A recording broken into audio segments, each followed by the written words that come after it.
മിശിഹായിൽ പ്രിയ സഹോദരീ സഹോദരന്മാരെ, ഏലിയ മൂശ സ്ലീവ കാലസമുച്ചയത്തിലെ മൂശാകാല 3-ാം ഞായറാഴ്ചയിലേക്ക് നാം ഇന്ന് പ്രവേശിച്ചിരിക്കുകയാണ്.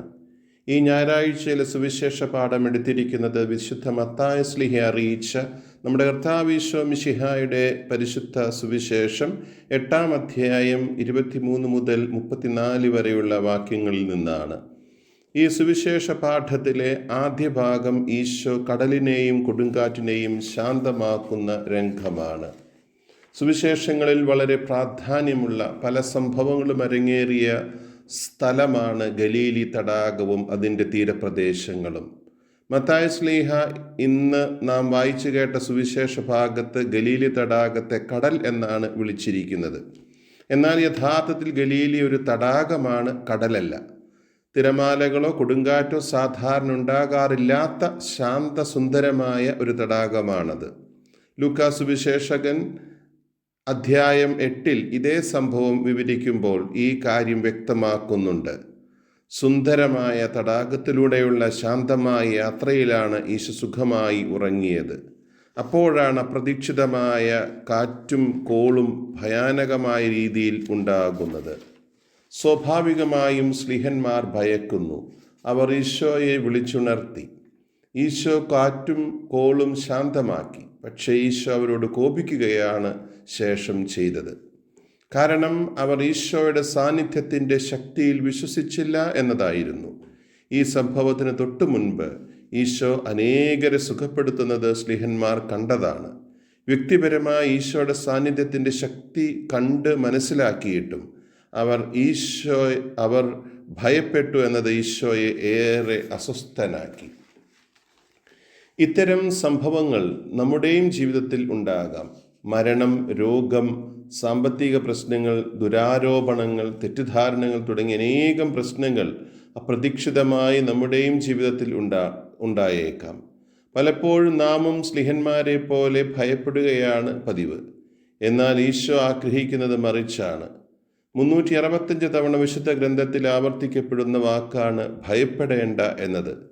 യെശയ്യാ പ്രവാചകന്റെ പുസ്തകം 41-ാം അധ്യായം 8 മുതലുള്ള ഈ ഞായറാഴ്ചയിലെ 2-ാം വായനയിലൂടെ ഈശോ നമ്മോട് വീണ്ടും പറയുന്നു, ഭയപ്പെടേണ്ട, ഞാൻ നിന്നോടുകൂടെയുണ്ട്.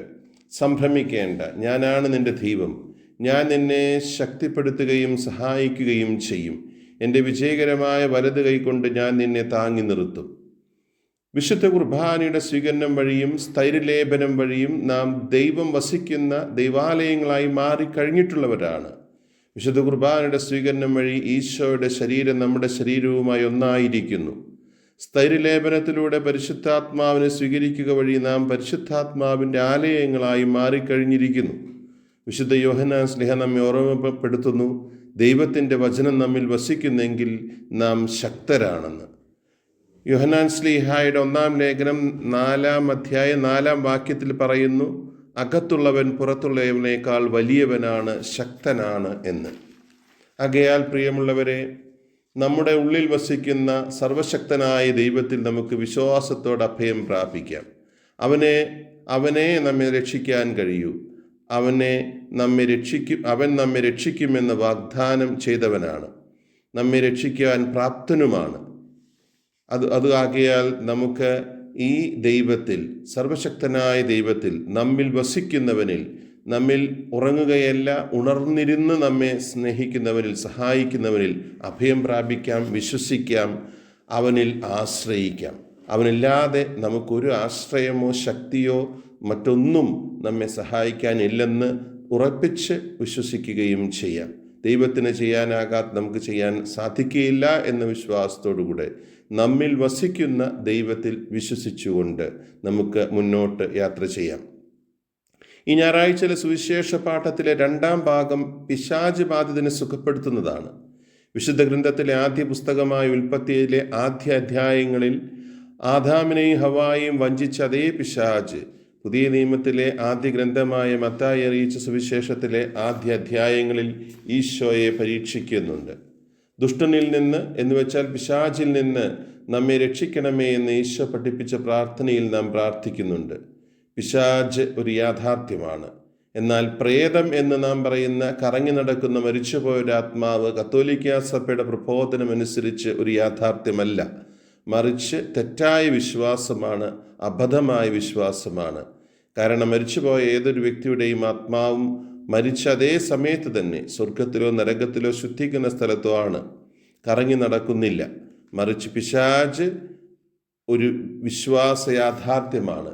വിശുദ്ധ പത്രോസ്ലീഹായുടെ 1-ാം ലേഖനത്തിൽ നാം വായിക്കുന്നത് പോലെ പിശാച് അലറുന്ന സിംഹത്തെ പോലെ കറങ്ങി നടക്കുന്ന, നമ്മെ നശിപ്പിക്കാൻ അവസരം നോക്കി കറങ്ങി നടക്കുന്ന ഒരുവനാണ്. സർവശക്തനായ ദൈവം വസിക്കുന്ന ഒരു ക്രൈസ്തവന്റെ ശരീരത്തിൽ പിശാച് കയറണമെങ്കിൽ നാം അതിന് അവസരം കൊടുക്കണം. കണ്ണ്, മൂക്ക്, അധരം, നാവ്, ത്വക്ക്, ചെവി എന്നീ പഞ്ചേന്ദ്രിയങ്ങൾ നിയന്ത്രണം ഇല്ലാതെ തുറന്നിടുമ്പോൾ നാം പിശാചിന് അവസരം കൊടുക്കുകയാണ് ചെയ്യുന്നത്. ലോകത്തിൻ്റെ വിവിധ ആകർഷണങ്ങൾ ഉപയോഗിച്ച് പിശാച് നമ്മെ പ്രലോഭിപ്പിക്കുന്നു, നമ്മെ ഉപദ്രവിക്കുന്നു. പഞ്ചേന്ദ്രിയങ്ങൾ നിയന്ത്രണമില്ലാതെ തുറന്നിടുന്നത് പോലെ തന്നെ കോപം, അസൂയ, അഹങ്കാരം, ഭോഗാസക്തി, ഭക്ഷണാസക്തി, മടി, പണക്കൊതി എന്നീ മൂലപാപങ്ങളും പിശാചിന് കയറിക്കൂടാനുള്ള വാതിലുകളാണ്. ഒരു ചെറിയ അവസരം മതി പിശാചിന് തൻ്റെ പ്രവർത്തനം തുടങ്ങുവാൻ. അതിനാൽ പഞ്ചേന്ദ്രിയങ്ങളെ നിയന്ത്രിച്ചുകൊണ്ടും മൂലപാപങ്ങളിൽ നിന്ന് അകന്നു നിന്നുകൊണ്ടും നമുക്ക് പിശാചിന് അവസരം നൽകാതിരിക്കാം. പിശാചിന് നമ്മെ നമ്മുടെ ഉള്ളിൽ പ്രവേശിച്ചുകൊണ്ടും പുറത്തു നിന്നുകൊണ്ടും ഉപദ്രവിക്കുവാൻ സാധിക്കും. പുറത്തു നിന്നുകൊണ്ട് പിശാച് നമ്മെ സ്വാധീനിക്കുകയും ഉപദ്രവിക്കുകയും ചെയ്യാറുണ്ട്. ഇത് പിശാച് ബാധയല്ല, പൈശാചിക സ്വാധീനവും ഉപദ്രവവുമാണ്. വലിയ വിശുദ്ധർക്ക് പോലും പൈശാചിക ഉപദ്രവങ്ങളും സ്വാധീനങ്ങളും ഉണ്ടായിരുന്നു. ഈശോയെ പോലും പിശാച് പുറമേ നിന്ന് പരീക്ഷിച്ചിട്ടുണ്ട്. എന്നിൽ വളരെ അപൂർവമായി പിശാച്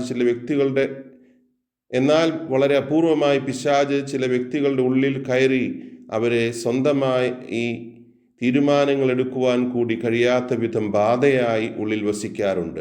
അത്തരമൊരു സംഭവമാണ് ഇന്നത്തെ സുവിശേഷത്തിൽ നാം വായിച്ചു കേട്ടത്. ഈശോ ആ വ്യക്തിയെ പിശാചിൽ നിന്ന് സ്വതന്ത്രനാക്കുന്നുമുണ്ട്. ഈശോയുടെ തുടർച്ചയാണ് തിരുസഭ ഈശോ ചെയ്ത അതേ പ്രവൃത്തി, അല്ലെങ്കിൽ ഇന്നത്തെ സുവിശേഷത്തിൽ നാം കാണുന്ന അതേ പ്രവൃത്തി സ്ലിഹന്മാരുടെയും അവരുടെ പിൻഗാമികളായ മെത്രാന്മാരിലൂടെയും വൈദികരിലൂടെയും ഇന്നും തുടരുന്നുണ്ട്. ആകയാൽ പ്രിയമുള്ളവരെ, ഒന്നാമതായി പിശാചിന് നമുക്ക് അവസരം കൊടുക്കാതിരിക്കാൻ ശ്രമിക്കാം. ഒപ്പം ഏതെങ്കിലും കാരണവശാൽ പിശാച് നമ്മുടെ ഉള്ളിൽ കയറിയാൽ, അല്ലെങ്കിൽ മറ്റൊരു വ്യക്തിയുടെ ഉള്ളിൽ കയറിയാൽ തിരുസഭ വഴി, തിരുസഭയിലെ ഔദ്യോഗിക ശുശ്രൂഷ വഴി, പൗരോഹിത്യം വഴി നമുക്ക് പിശാചിൽ നിന്ന് വിമോചനം നേടുവാനായിട്ട് പരിശ്രമിക്കാം. ദൈവമക്കളുടെ സ്വാതന്ത്ര്യത്തിലേക്ക് തിരിച്ചു വരാം. പൈശാചികമായിട്ടുള്ള പീഡകൾ ധാരാളം കൂടി കൊണ്ടുവന്നിരിക്കുന്ന ഈ നമ്മുടെ കാലഘട്ടത്തിൽ പ്രത്യേകിച്ചും പിശാചിൽ നിന്ന് അകന്നിരിക്കാനും പിശാചിന് അവസരം കൊടുക്കാതിരിക്കാനും നമുക്ക് പ്രത്യേകം ശ്രദ്ധിക്കാം. ദൈവം നമ്മെ അനുഗ്രഹിക്കട്ടെ. സ്നേഹപൂർവ്വം ദേവമിത്രയച്ഛൻ.